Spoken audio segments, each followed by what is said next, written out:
Homeworld is a game where you build a fleet of ships to fight your way across the galaxy with a unique story that is inspired in part by Battlestar Galactica, with bits of Dune thrown in for some extra spice. The Remaster Collection is both Homeworld 1 and 2 in one package with updated graphics and some quality of life improvements. The games were originally made by Relic Entertainment in the late 90s and early 2000s, with the remaster being done by Gearbox Software after they bought the IP. These games do a lot of things right with gameplay and story, though there are one or two issues that I'll get into later.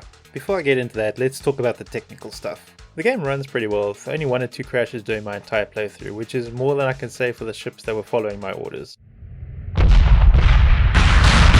There are nice UI options that are in the remaster but that were not in the original games, but they don't give you that many details on them. Like, you can change the size of the build menu in-game, but I only noticed this about halfway through Homeworld 2. Though looking at what the original developers Relic Entertainment managed to do with the interface and controls in the late 90s, it's pretty amazing. It still holds up pretty well.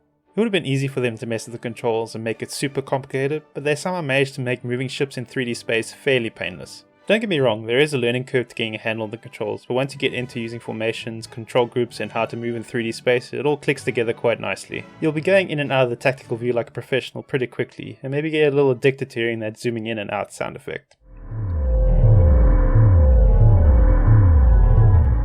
Which is another thing the game does pretty well, which is sound.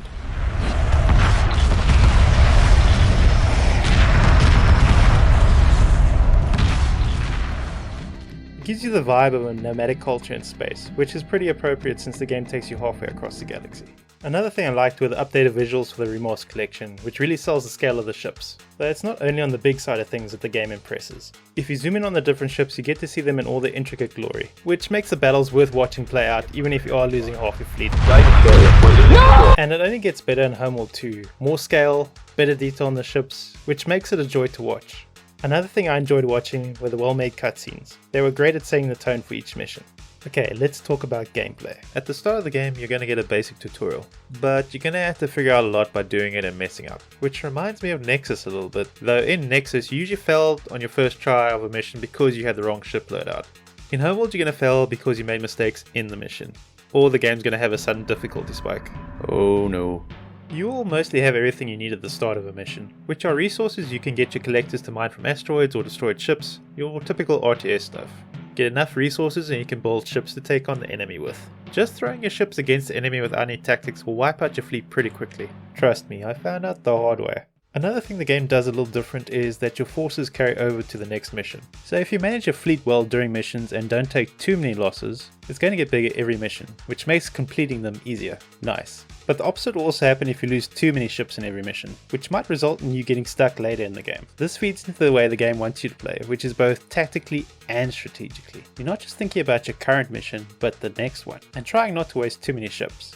It's a nice feedback loop. Once you have a beefy fleet, you can go into straight up brawls, though it won't always be the way to win. You can be a little sneaky and force the enemy to fight on your terms. The game gives you tools to do this. Some work well, while others feel like the developers knew you would exploit them, so they limited them a bit. Like using formations to your advantage. For example, the Capital Phalanx, which puts your tanky ships in front of your fleet to absorb most of the damage, while you have repair ships healing in the back. Or you can set up a minefield in advance of your enemy's attack and draw them into it. There are tactics that feel limited, but still good. You can capture enemy ships using salvage corvettes in Homeworld 1 or marine frigates in the sequel, which is great. It gives you options to increase your forces fairly easily. It's one of my favorite tactics to use, but there's a limit on how many ships you can have in your fleet, and both games don't let you capture every enemy ship, which takes the fun out of using them a bit. But don't get me wrong, you can bring down empires with these ships. The limits of late 90s to early 2000 computers were probably the cause of the unit limits on ships, and later in the remaster because developers knew what players would do,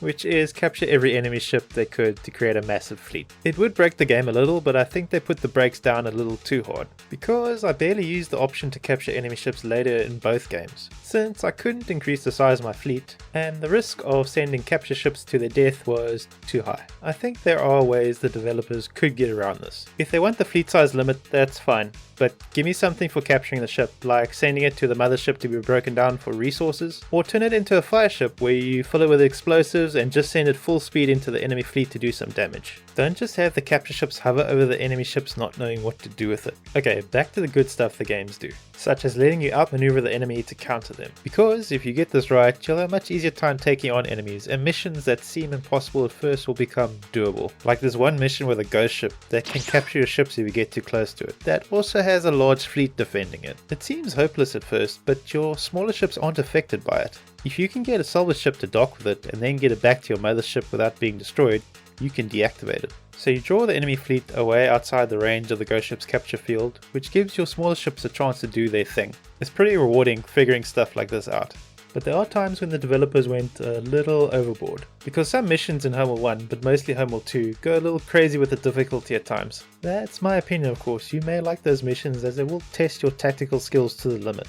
If the game does get a little too hard for you, you can always try some of the cool mods the game has, to relieve some stress. So why are you battling halfway across the galaxy? Well, the title might give it away a little. On this desert planet, no, not that one, or that one, these tribes of people find an artifact that unites them all to go into space and find their true home. It takes a few decades of work to get their version of SpaceX going, and on the day when Corran Sajet, the series' protagonist, gets put into the mothership as its living core to command the vessel, some dudes come up and nuke your entire planet because you broke some rules about traveling you were not aware of. Seems a little extreme, but you take the survivors of your now dead world and try and get some answers. You get some help along the way from the Bentusi, who offer to sell you tech and give you some convenient exposition about what's happening. On a tangent, I don't know if I was the only one to think this, but the Bentusi ship in the first Homeworld game looked to me like it could connect to your mothership. So the first time playing the game when I was younger, I thought, oh yeah, final mission, me and my Bentusi bros are gonna Voltron up and kick some butt. It never happens though, and in the second game the design of the Bentusi ship changes, so that childhood dream pretty much died.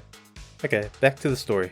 You find out that your people are actually exiles from an old defeated civilization, and that your original homeworld is at the center of a vast alien empire that defeated your ancestors, but that most of the other races in the galaxy will back up your claim if you can make it there. So you trek deeper into enemy space, facing various hardships and gaining allies until your fleet makes it above your homeworld, where you take on the bad guys in a final showdown that causes the empire to collapse. So that's Homeworld 1's story. What about Homeworld 2? Well, it's very much the same story, except your homeworld doesn't get exterminatus happening to it, just threatened with it. The story puts a lot more focus on the character of Corran Sajet, who returns to control the fleet once again. Oh, and they amp up the Dune references with destined fates and words that sound like they came straight out of the books. The Sedgwick-Car, the chosen one. For he is the Kwisatz Haderach. It's mostly the same story, just with better everything, you know, like a sequel should be. Talking about sequels, Homeworld 3 is in the works, and if they can carry on the great storytelling and gameplay, while fixing some of the difficulty spike issues in the past games, then we might be in for a real treat. Cross your fingers! So if you're looking for a space RTS, I can definitely recommend Homeworld. If you have any suggestions for games you'd like me to look at, let me know in the comments below. Thanks for watching. If you like this video, consider subscribing. See you next time. We're on a journey, but let there be peace between us, for we have something in common.